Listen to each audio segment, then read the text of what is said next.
All right, coming up on this episode of Table Culture, we're going to be talking about Cookie Chaos, a game of relentless attacks using sprinkles, peanut butter, and chocolate chips. You're going to want to check this one out.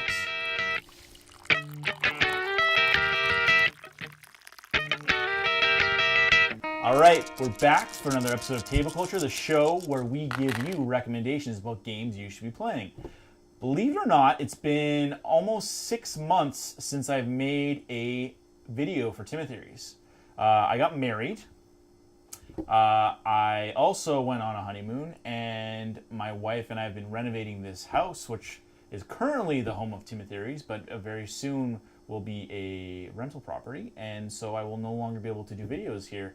So I'm a little bit sad, and I've been busy with work and life and all that, so I apologize for all my loyal fans that I haven't been making videos as frequently as I like, but that's not what the purpose of this video is. I'm actually here because I'm super duper excited about this review for a upcoming Kickstarter project.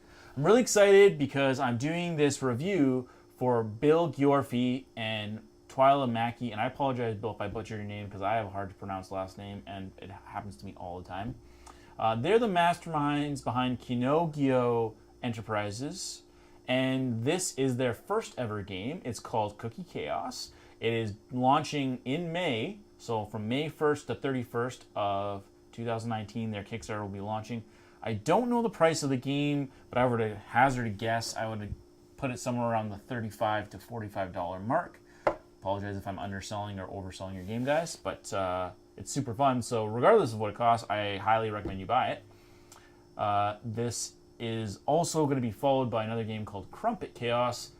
Believe it or not another cookie or baking based game, but similar mechanics, so should be interesting. That's coming soon. I won't say any more about it though.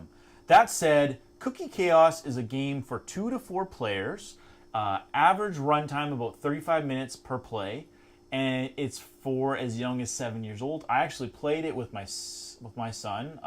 He's 10, turning 11, and he enjoyed it greatly, and so I know that it fared well with his age group because he handled it pretty easily, and it wasn't very difficult to explain to him. Another thing you should know about Cookie Chaos is that it is a tile-laying game. So I'm going to open up the tin here, which is amazingly well constructed and very hard to open.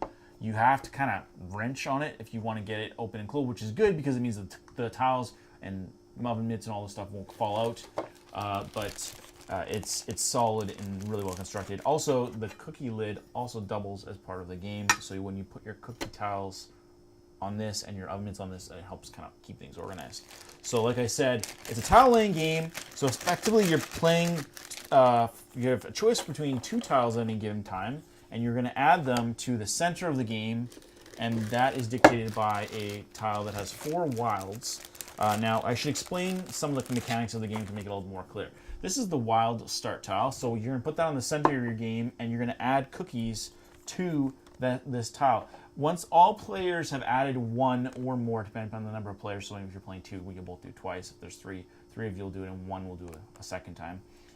You place these on there, and you collect a cookie of that type. So as long as you're attaching a cookie type to a wild, you get a cookie for that associated cookie type. So I've gone to the trouble now of setting up the base, a basic example here for you can kind of see how everything's laid out. So as I mentioned earlier, this is the cookie tray where you store all your cookies and your oven mitts. So as you're playing the game, you're going to be experiencing different kinds of situations. So as an example, I just laid down a tile right here, and there's a rolling pin on the existing tile. When that happens, I'm allowed to take half of another player's cookies from their stack and place it down for myself. So in this case there's chocolate, and then in that case there's peanut butter. So I would take a chocolate and then take half of it. So in this case, round it up, so it's 5, so I get 3. So player, you lose your cookies, I get 3 of yours. And then peanut butter, they're protected, so I can't get any. So another thing that can happen is if you place a tile down where there's an oven mitt, you can actually move your oven mitt off of your stack or off of another player stack to another location. So when you place the tile down where there's an oven mitt already, you now have the option to move your oven mitt to another one of your stacks, or from another player to another one of their stacks, and that's how that works. So that's pretty straightforward.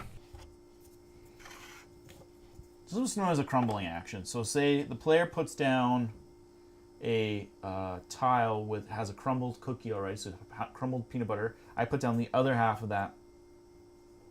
I now force the other player's stack of peanut butter cookies to go back to the cookie tray. Effectively push back their play and changing how they're going to be moving around the board for the next little while, because they just lost a bunch of work.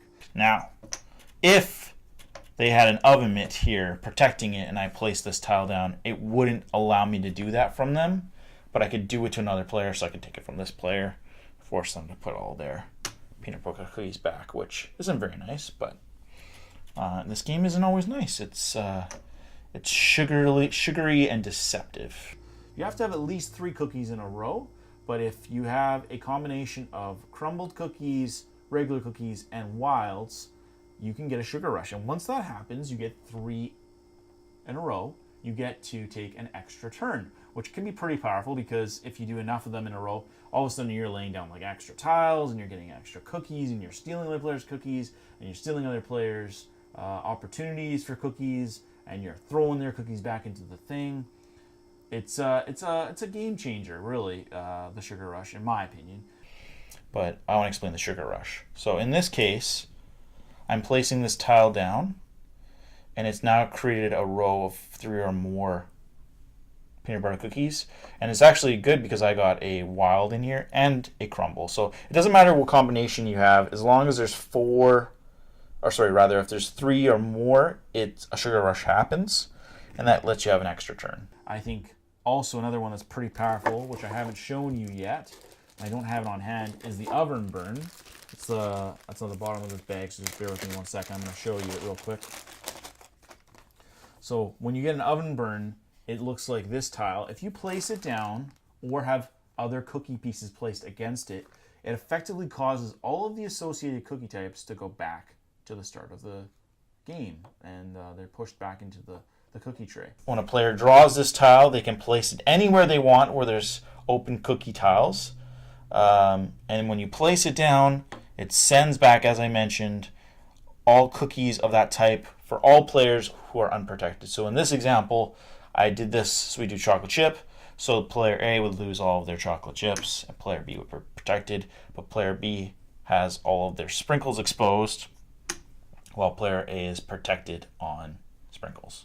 So that's how the oven burn works. So I've explained the wilds, I've explained the oven burn, I've explained oven mitts, I've explained rolling pins, I've explained collecting cookies. Another thing that I haven't mentioned is that sometimes you'll get a tile where there's multiple cookies that can be collected. Anytime you see a choice of grabbing 2 cookies or 3 cookies, you always collect 1 cookie from the tray if available, and the second and third cookies are taken from other players.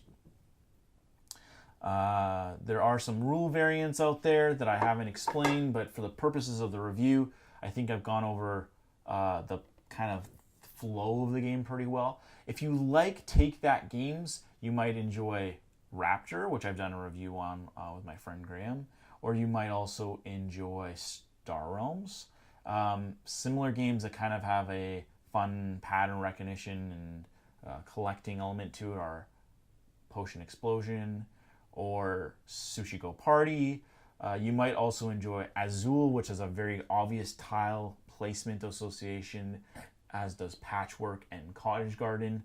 But I mean, there's a lot of interesting, fun things that happen in Cookie Chaos, which I think makes it a really deep strategy game, kind of masked as a children's game, which is kind of neat because you can play with children and children can play, and then as you play a lot of you realize, like, oh man, there's a lot of strategy here. And so Bill and Twyla have done a really good job of packaging something that's really versatile and associated with a lot of different age groups. That said, I hope you enjoyed my review of Cookie Chaos. I hope you go and grab a copy and buy it. It's only going to be available on Kickstarter from May 1st to 31st, so support these new burgeoning designers. They have some great ideas.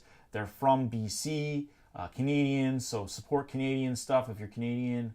Awesome, awesome, awesome game. Thanks so much for Bill and Twyla of Knogyo Enterprises. You guys have a great game, and I wish you all the best.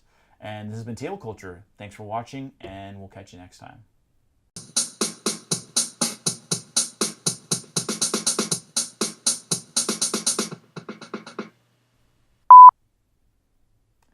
So, why did the cookie go to the hospital?